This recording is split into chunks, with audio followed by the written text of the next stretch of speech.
Hey guys, it's Justin here. I'm gonna do a quick tutorial today on men's highlights, guy highlights again.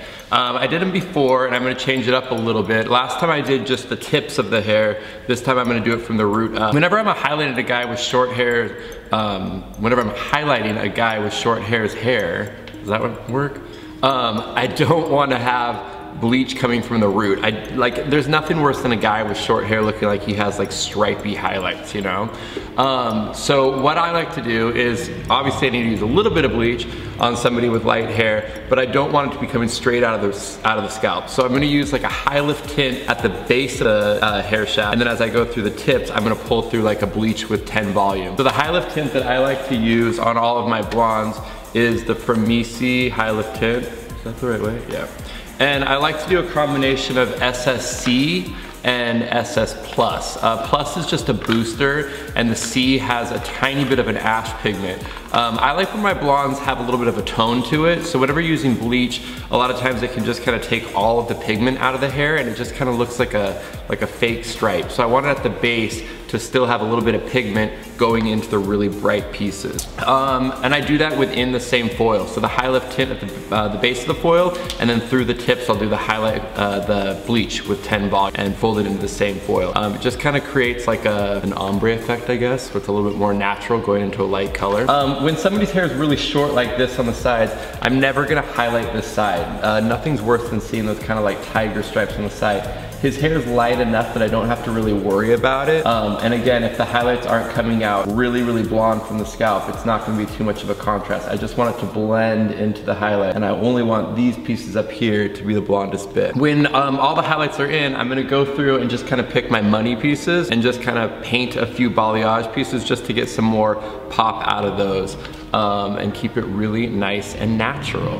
At the end, we're gonna shampoo with the purple shampoo by DP Hue, and I don't like that. So I'm gonna go ahead and put all those highlights in, put the balayage pieces in, throw them under the dryer for about 5 minutes, and then let it process for about 25. Again, there's no real timing for processing. It's not like we're covering gray here. I just wanna open the foils and check to make sure that it's at the level that I want it to be, and I don't want anything to get too white and bright where it looks like fake. So I'm always looking for the color inside the foil to kind of, on a blonde like this, still kind of look like the inside of a banana peel. Do you know what that looks like? It still has a tiny bit of a yellow pigment to it, but nothing too like obviously brassy or yellow, but you want to have a little bit of a golden tint to it.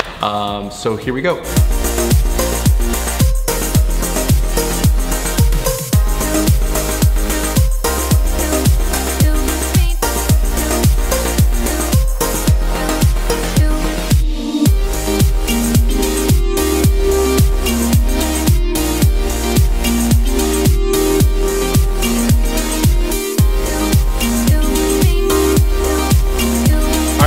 Got the color all mixed up. We're gonna go ahead and get started here on his highlight. I'm just gonna go through and do kind of back-to-back highlight. Again, like I said, high lift tint at the root, a little bit of bleach with 10 volume through the ends just to get that extra bit of pop. And then after that, I'll go through and paint some of the balayage stuff. So here we go.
so all the foils are in. Now I'm gonna go through and just kind of add some balayage pieces. Is the microphone on, Angelica?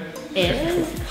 I'm just gonna add a few balayage pieces just in areas where I want it to pop a bit more. So in between the foils, I'm gonna go through and just kind of paint a bit with my Gaitang balayage kit from Pravana and lay some cotton in there just to keep it nice and neat. And then we'll throw him under the dryer.